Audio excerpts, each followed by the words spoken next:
আসসালামু আলাইকুম দর্শক। সাম্প্রতিক বাংলাদেশের নানা বিষয় নিয়ে আজকে আমাদের সঙ্গে আলোচনায় আছেন রাজনৈতিক বিশ্লেষক। নমস্কার, আমি তরুণ ঘোষ।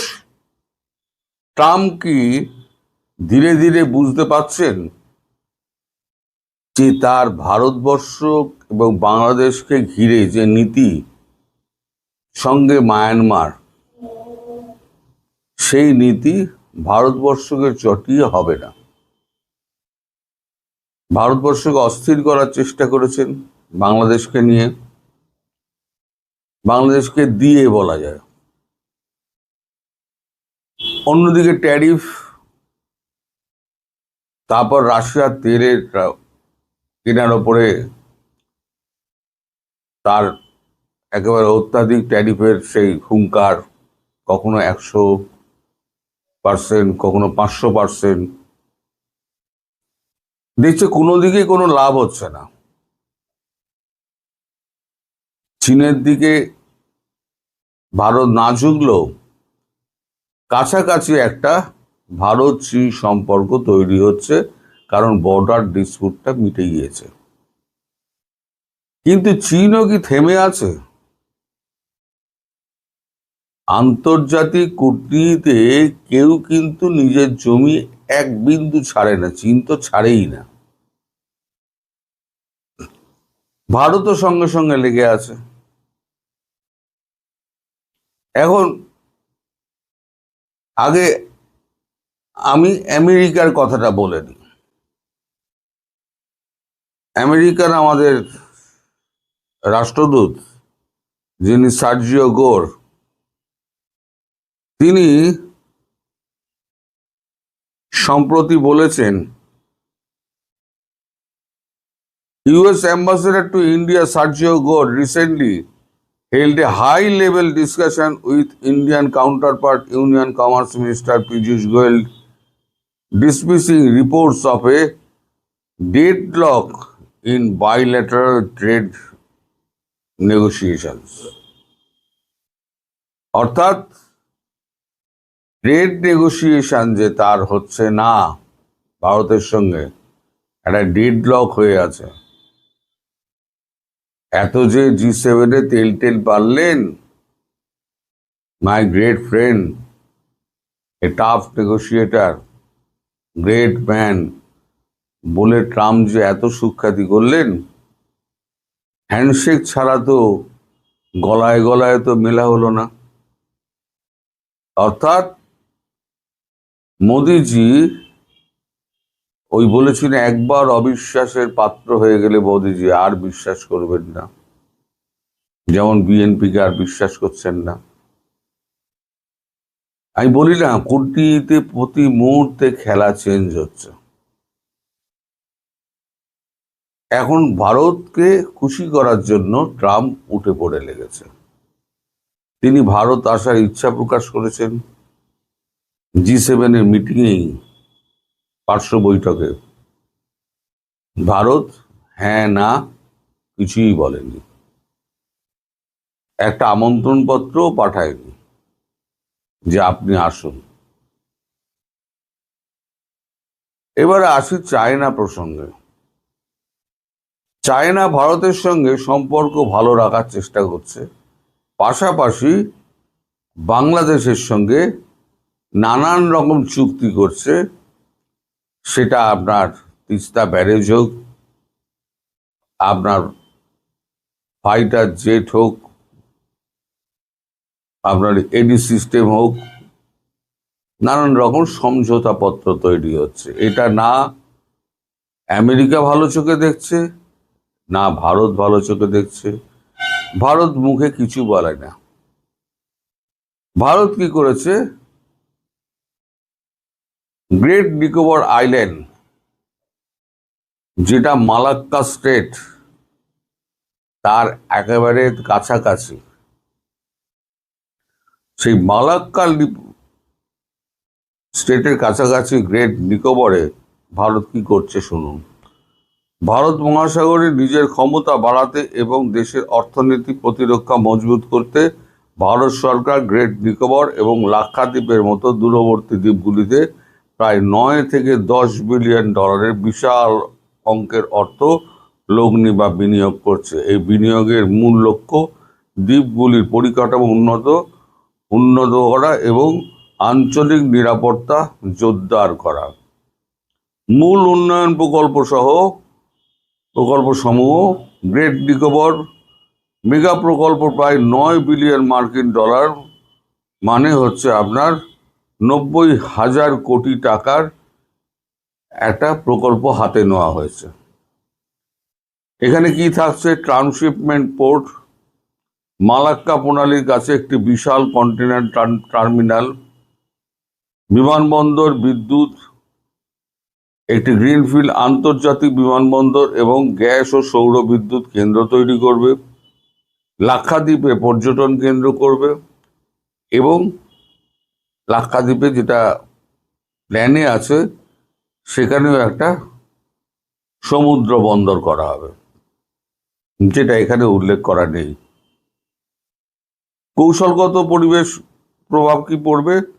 মালাক্কা প্রণালীর কাছাকাছি অবস্থান হওয়া একটি সামুদ্রিক বাণিজ্যের নজরদারি এবং দেশের সুরক্ষা ব্যবস্থায় সাহায্য করবে।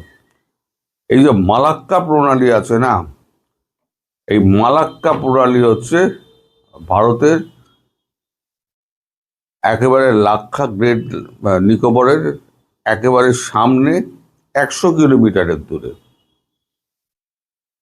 আর চীন বলে রেখে দিয়েছে যে এই মালাক্কা প্রণালী হচ্ছে আমাদের রেড লাইন। মালাক্কা প্রণালী দিয়েই একমাত্র চীনের জাহাজ বেরোতে পারে।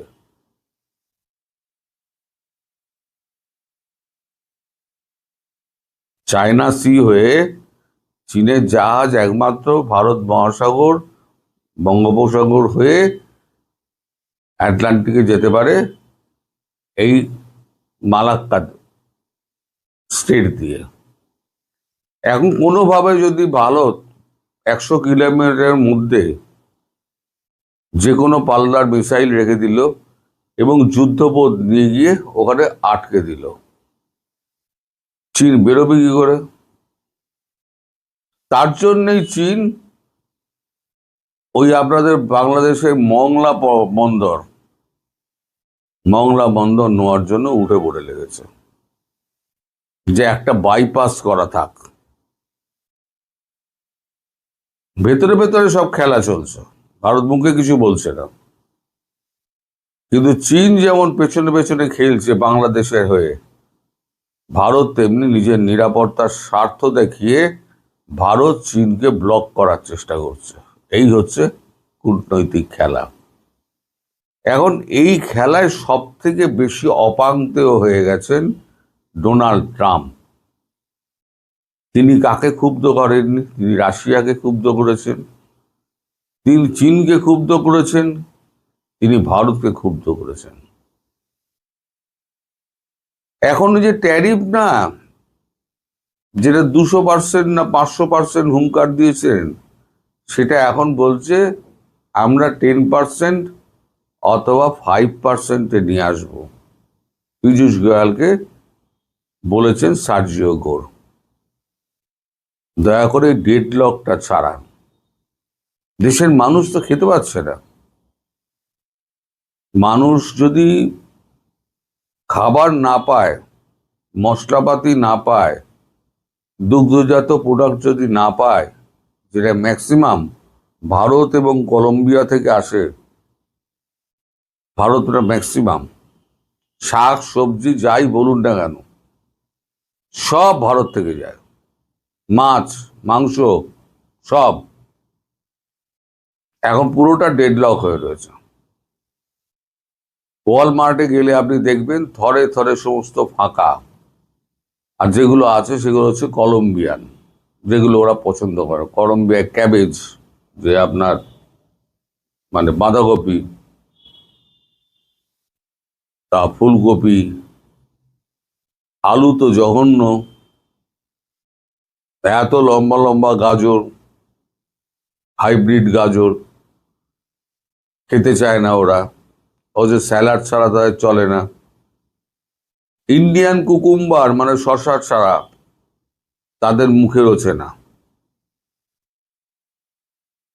কাবুলের বেদানা তো কাবুল থেকে সোজা আসে না, বা কাবুল থেকে যত আনার থেকে আরম্ভ করে যত আপনার আখরোট ফাখরোট সমস্ত তো ভারত হয়ে আসে, ভারত হয়ে যায় আমেরিকাতে। ভারতের সঙ্গে যদি ট্রেড ডেডলক হয়ে থাকে, তাহলে না পাবে কাজু, না পাবে পেস্তা, না পাবে বাদাম, না পাবে আখরোট, কিছুই পাবে না, পাচ্ছে না। সেক্ষেত্রে প্যাচে পড়ে আছে কে? প্যাচে পড়ে আছে আমেরিকা, আর মধ্যিখানে রয়ে গেছে বাংলাদেশ। প্রথমে বাংলাদেশে ইউনূস সরকারকে নিয়ে এলো, ইউনূস সরকার এসে তো পুরো ব্যর্থ হয়ে গেল, দেশের মধ্যে অরাজকতার সৃষ্টি করলো। তারপরেতে ভারতের শরণাপন্ন হয়ে ভারত এবং আমেরিকা মিলে বিএনপিকে ক্ষমতায় বসালো, তারেক রহমানকে রীতিমতো মুচলেকা লিখিয়ে। এখন সে তারেক রহমানও গদ্দারি করেছে। তারেক রহমান কি করেছেন? চীনের কোলে উঠে গিয়ে বসেছেন। তার ফলেই এই সার্জিও গোরের এই সফর, এবং সেখানে সফরে যা যা আলোচনা হবে সে সবই তো প্রকাশ পাবে ধীরে ধীরে। তখন দেখবেন আপনাদের ওপরে চাপটা কিরাম আসে। আমি যেটা বলেছিলাম না, দীর্ঘদিন ধরে বলে আসছি, চাপ কতটা বাড়বে। ট্রাম্প আসার জন্য উন্মুখ হয়ে রয়েছেন, মোদিজি ডাকছেন না। এটা ট্রাম্পের কাছে যে কতটা অপমানজনক, সেটা আর কেউ না জানুক, কেউ না বুঝুক, অন্তত মার্কিন প্রেসিডেন্ট ডোনাল্ড ট্রাম্প হাড়ে হাড়ে টের পাচ্ছেন ভারতের সঙ্গে গদ্দারি করার ফল কি কি হতে পারে, আর ভবিষ্যতে কোন দিকে যাচ্ছে, চীন কি খেলছে বাংলাদেশের সঙ্গে এবং ভারতের সঙ্গে এবং মায়ানমারে, ব্যাকডোরে মায়ানমারের সঙ্গে। তার জন্য ভারত যেটা করছে সেটাও আপনাদের পরিষ্কার বলে দিলাম। জিও পলিটিক্যালি জিনিসটা আস্তে আস্তে চেঞ্জ হচ্ছে। এই অবস্থায় যার ফেরার কথা, তিনি ক্যামোফ্লেজিং ওয়েতে এমনভাবে ফিরবেন যা আপনারা ধরতে পারবেন না। ক্যামোফ্লেজিং ওয়েতে, সেটা কি আমি নিজেও জানি না। সুপ্রিয় দর্শক, সাজ্জাদ কাদির স্বাগত জানাচ্ছি আমাদের চ্যানেলে। এই মুহূর্তে কথা বলতে চাই বঙ্গভবনে ইউনূস, আরেকটি বিপদ বাংলাদেশের জন্য। বাংলাদেশ ও ভারতের যেসব দর্শক আমাদের নিয়মিত দেখেন তারা জানেন বাংলাদেশের রাজনীতিতে প্রতি মুহূর্তেই নাটকীয় মোড় নেয়। তবে এবার যে চিত্রনাট্য রচিত হচ্ছে তা শুধু একটি রাজনৈতিক দলের নয়, বরং পুরো দেশের ভাগ্যাকাশে বড় ধরনের বিপর্যয় ডেকে আনতে পারে। সোজা কথায় বলতে গেলে বাংলাদেশের রাজনীতিতে কি একটি বিপ্লবী সরকার প্রতিষ্ঠার অদৃশ্য নীল নকশা ক্রমশ বাস্তবায়নের দিকে এগিয়ে যাচ্ছে? বিএনপি কি না বুঝে একটি মহা বিপদের দিকে হেঁটে যাচ্ছে? আর সেই বিপদের কেন্দ্রে কি রয়েছে ডক্টর মোহাম্মদ ইউনূস? এই মুহূর্তের বিশ্লেষণে আমরা এমন কিছু ভেতরের খবর ও রাজনৈতিক সমীকরণ নিয়ে কথা বলবো যা শুনলে আপনি ভাবতে বাধ্য হবেন। পুরো ভিডিওটি শেষ পর্যন্ত দেখুন, কারণ এর প্রতিটি রাজনৈতিক চাল অত্যন্ত গুরুত্ব বহন করে। দর্শক, আপনারা লক্ষ্য করে থাকবেন সম্প্রতি গণমাধ্যমে বেশ কিছু ফরমাইশি প্রতিবেদন হঠাৎ করে প্রকাশ পাওয়া শুরু হয়েছে। এসব প্রতিবেদনের মূল বার্তাটা কি? বার্তা হলো ডক্টর মোহাম্মদ ইউনূস নাকি অত্যন্ত নিরপেক্ষ এবং দেশ পরিচালনায় নাকি তিনি চরম সফল, তাই তাকেই নাকি বাংলাদেশের পরবর্তী রাষ্ট্রপতি করা উচিত।